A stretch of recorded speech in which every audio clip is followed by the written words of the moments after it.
It was just supposed to be a quiet drink. Will Smith had wrapped a long day in Manhattan. Meetings, press obligations, fake smiles. The kind of day where even small talk felt like heavy lifting.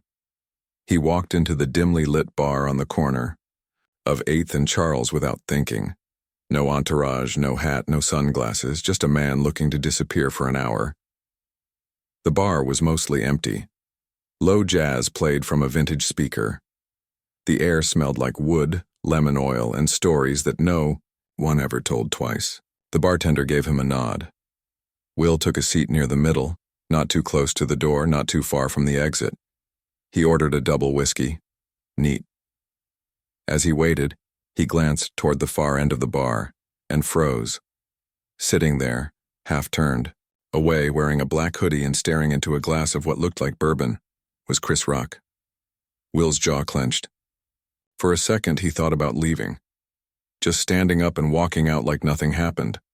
Like the past year hadn't followed him into every interview, every red carpet, every room. But he didn't move. Chris hadn't looked up. Maybe he hadn't seen him. Maybe he had. The bartender returned with Will's drink, placed it on the bar, and said casually, "You two want to start a tab together?"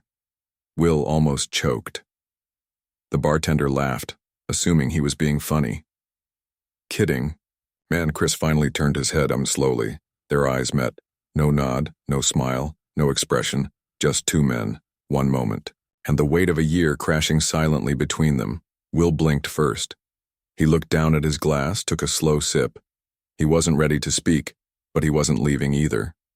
The seconds after their eyes met stretched into something longer than time. Will held the glass but didn't drink. Chris stayed half-turned on his stool, elbow on the bar, eyes steady. The kind of look that doesn't ask a question, just dares you to answer one. Neither of them moved. The bartender, sensing something unusual, disappeared to the back. A couple across the room laughed over wine, oblivious to the weight settling between two men who used to know how to laugh too. Will finally shifted in his seat. "You gonna throw another punch?" Chris asked, not loud, not joking. Will looked up straight into his face. "No," he said. It wasn't defensive, it wasn't sorry. Just no. Chris turned fully now, knees facing forward. He leaned back against the bar. "Then why'd you stay?" Will exhaled through his nose. "I don't know." "Yeah, you do," Chris said. "You stayed because you don't want to be that guy anymore. But you're not sure who you are without him." Will didn't respond right away. Instead, he glanced toward the door. He could still leave, walk out, pretend it never happened, blame the drink. But his feet didn't move. Chris picked up his glass, took a sip, eyes never leaving Will. You know what the worst part was? Will braced himself. It wasn't the slap. A beat. It was that you thought I deserved it. Will's grip tightened around his glass. I didn't think. That was the problem. Chris nodded once, like he already knew that answer. There was no script here. No audience to clap, no studio lights to soften the edges. Just a bar, two men, and a memory that wouldn't stop replaying. I'm not proud of that night, Will said. Neither am I, Chris answered, surprising him. They looked at each other again, and this time neither of them looked away. The bartender returned, towel over his shoulder, unaware of the quiet storm brewing at his bar.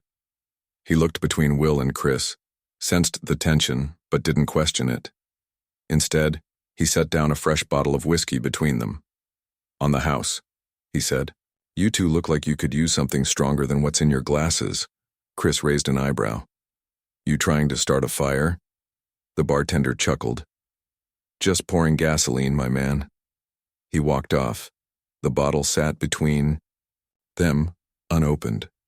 Heavy, symbolic. A peace offering from a stranger who had no idea what kind of war had taken place a year earlier on a stage broadcast to millions. Will reached for it first, unscrewed the cap, poured 2 fingers into his own glass, then without asking poured the same into Chris's. He slid the bottle back to the center and raised his glass. Chris hesitated, then lifted his too. They didn't clink, didn't toast, just drank. The whiskey burned, not in a punishing way, but in the way truth sometimes does when you let it in slowly. Chris set his glass down. You ever wish you could go back? Will looked into the liquid. Every day. But not to erase it, Chris added. No, Will said. Just to pause it. To say, hey man, I'm hurting. I'm breaking. Don't make me laugh at something I haven't healed from yet. Chris nodded. You know I didn't mean it like that? Will looked up. I do now. The whiskey sat quietly between them, doing what no agent or PR team ever could. Disarming ego. Chris leaned forward. You were my hero, man. Growing up. You were the guy who made it out, who stayed clean, who smiled through everything. Will's face tightened. And then I snapped. In front of the world. Chris nodded. Slowly. Yeah. And I got humiliated. In front of the world. Silence. Will reached for the bottle again. Poured another round. This time, Chris didn't hesitate. They drank again. Not to forget, but maybe, just maybe, to remember differently. Chris swirled the whiskey in his glass, eyes fixed on the slow rotation. His voice when it came was lower now, like he wasn't speaking to the man across from him, but to the version of himself that never got to respond. You know what nobody tells you? He said. Will looked over. What? That when someone slaps you in front of the world, people laugh first, ask later. He paused. And you? You were always the guy who protected your image. Smooth, untouchable. You didn't just break that night. You took me down with you. Will stayed silent. Chris went on. After the show, everyone wanted me to be gracious, to take the high road. You know how many people told me I was lucky?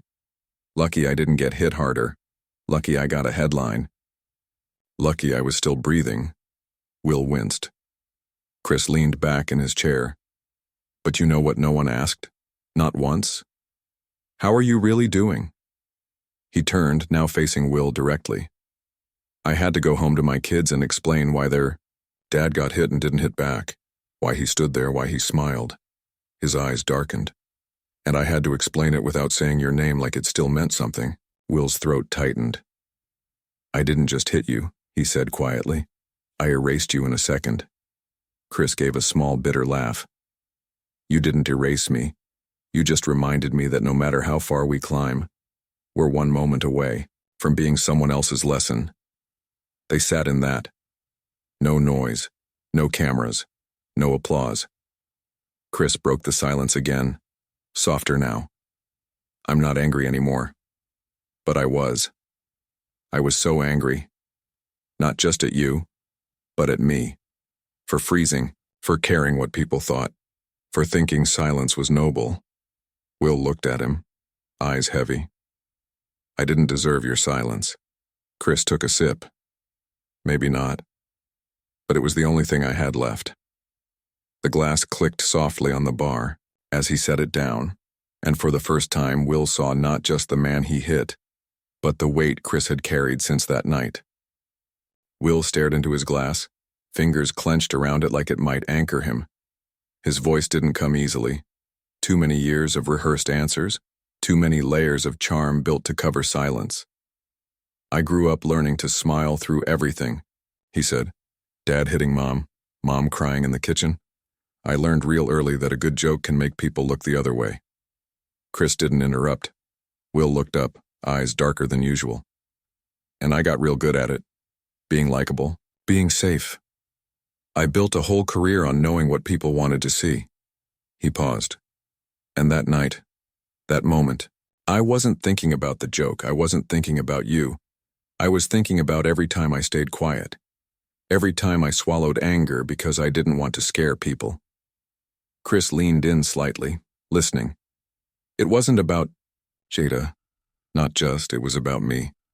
Feeling like I had lost control of my own story. Feeling like I was shrinking to fit a version of myself that made everyone else comfortable. His voice cracked. And then you made that joke.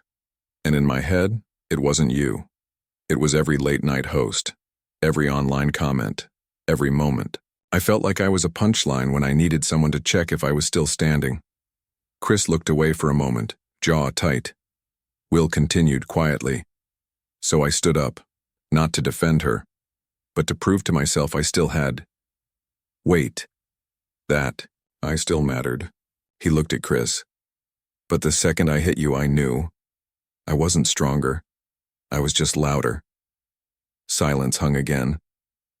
Then Will added, almost to himself, I spent a year apologizing to the world, but not to the one person who actually deserved, and Chris didn't speak.